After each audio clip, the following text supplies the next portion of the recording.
हाय, मी सुनीता, महाराष्ट्र साताऱ्याहून. तर आता मी निघालेले आहे टेरेसवर. तर बघूया आपण टेरेसवर. म्हणजे मी 5-6 दिवसापूर्वी वर आले होते तेव्हा झाडांना मोहर बाहेर पडायला लागलेला आणि मारदा बाहेर पडलेला. तर आता बघूया आपण. मी पूर्ण मोहर बाहेर पडण्याची वाट बघत आहे, कारण औषध फवारणी करायची आहे झाडांवर. तर आंब्याला आणि आवळ्याला सोबतच मोहर येतो. तर तुम्हाला अगोदर आवळ्याच्या झाडाचा मोहर दाखवते. हे बघा. तर आंबा आणि आवळा ह्याला सोबतच मोहर येतो, त्यामुळे मला बरं पडतं. एका वेळेला तिन्ही झाडांच्या फवारण्या करून होतात. आणि माझी म्हणजे तसं म्हणाल ना, म्हणजे फळं आल्यानंतर एकही मी फवारणी करत नाही. फक्त जेव्हा मोहर येतो त्यावेळेला झाडांना फवारणी करायला लागते. त्याचं हे पण कारण आहे की आता जेव्हा मोहर येतो ना त्यावेळेला किंवा वातावरण खूप खराब असतं. आभाळ येतं, हे होतं, त्यामुळे काय होतं, ह्या मोहरावर मावा आणि तुडतुडे हे खूप येतात. आत्ता बघा तुम्हाला नाही दिसणार, एकदम असा फ्रेश मोहरा झालेला आहे. पण जर दुर्लक्ष केलं तर मग अशा अगदी पूर्ण ह्या मोहर फुललेला आहे ना, असा करपून खाली पडतो. एवढं आपण वर्षभर त्याची वाट बघतो, आंबे आपल्याला खायला मिळतात. तर थोडंसं लक्ष दिलं तर मग आपल्याला खूप छान फळे मिळतात. तर गेल्या वर्षी पण खूप फळं आली होती आंब्याला, आणि ह्या वर्षी पण. आता हे बघा, इकडून मोहर असा की झालेला आहे. काय काय मोहर अजून येत आहे, काय काय कोरंब्याला अजून मोहर येत आहे, आणि काय काय बाहेर पडलेला आहे. तर मी आता 1-2 दिवस अजूनही वाट बघणार आहे. आणि आवळा आणि आंबा, तर 2 झाडं आहेत माझ्याकडे आंब्याची. केशर व्हरायटीची आहे. तर अतिशय गोड आंबा आहे. आणि दुसरी गोष्ट ह्या आंब्याची म्हणजे जेव्हा वादळी पाऊस येतो, वारं सुटतं, त्यावेळेला हा आंबा थोडा देठाला म्हणजे मजबूत असल्यामुळे काही त्याच्यावर हे होत नाही, म्हणजे गळत नाही थोडक्यात आंबे जास्त ह्याचे, जरी वादळी पाऊस झाला उन्हाळी किंवा काय. तर त्यामुळे तो एक फायदा ह्या झाडाचा आहे.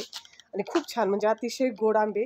आणि सेंद्रियच म्हणू आपण, कारण आम्ही दुसरं कोणतंही झाडांना खत घालत नाही. ह्याचा पाला कुचवूनच खाली सेंद्रिय खत तयार होतं. फक्त सुरुवातीला एक औषध फवारणी मोहर आल्यावर करतो. तर आता ह्या आंब्याला मोहर आलेला आहे, पुन्हा आवळ्याला बी आलेला आहे, आणि पुढच्या झाडाला पण आलेला आहे. 2 झाडं आहेत, एक ह्या बाजूला आणि एक ह्या बाजूला नारळाच्या झाडा शेजारी. तर त्याला पण खूप मोहर आलेला आहे.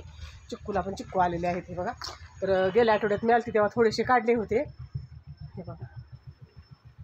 आणि पाड लागला आहे का नाही हे बघायची काही गरज नाही, कारण पक्षी येतात खाताना मग असे अर्धे वगैरे खाली पडतात.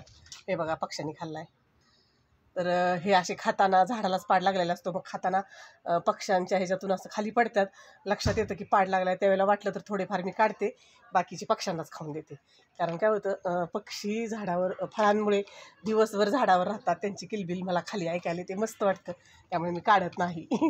थोडेफार काढते. आता हे बघा, 2-3 काढलेत, 2च काढलेत, कारण माझ्या हाताला पण नाही येत आले, आणि जाऊ देत, जास्त काढत नाही. बघा, चिक्कूच्या फांद्या कुठेपर्यंत आलेल्या आहेत. आणि इकडे एक आंब्याचं झाड आहे, हे बघा. इथे नारळाचं आहे, त्याच्या शेजारी हे आंब्याचं एक आहे कोपऱ्यावरच. तर बाहेरच्या बाजूला ह्याला खूप मोहर आला आहे, वरून इथं दाखवता येत नाही. तर खालच्या बाजूला खूप आला आहे, मला खालूनच दिसत होता, त्यामुळे म्हटलं आज चला व्हिडिओ आपण बनवूया आणि झाडं टेरेसवर जाऊन पण येऊया. कारण थोडं दुर्लक्ष केलं तर मग मोहर सगळा गळून जायला. आता 1-2 दिवसात मी औषध मारणार आहे या झाडांवर. छोटा माझ्याकडं हँडपंप असतो ना, त्या टाईपमध्ये पंप आहे. तर मला ते जमतं मारायला औषध वगैरे, कारण मला ती काळजी घ्यावी लागते. तर ते रसाळ आंबे खायला मिळतात आपल्याला.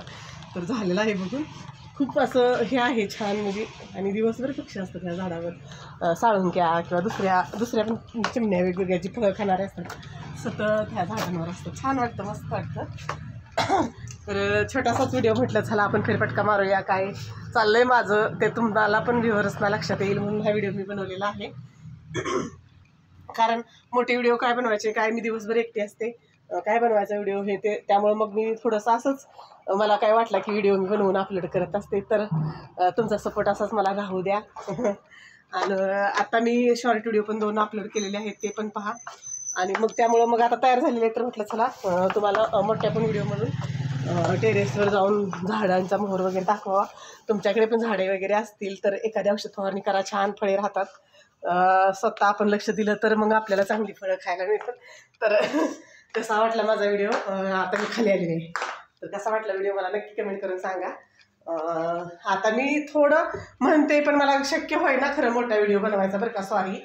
पण त्यातूनही मी प्रयत्न करेन वेगवेगळे व्हिडिओ बनवायचा, अपलोड करण्याचा, आणि तुमचा सपोर्ट मला कायम राहू द्या. आता मी टेरेसवरून आता खाली पोर्चमध्ये आलेले आहे, थोडंसं झोपायला बसते. तर कसा वाटला व्हिडिओ मला कमेंट करून सांगा. भेटू आपण अशा छानशा पुन्हा आणखी एखाद्या नवीन व्हिडिओसोबत. तोपर्यंत टाटा, बाय बाय.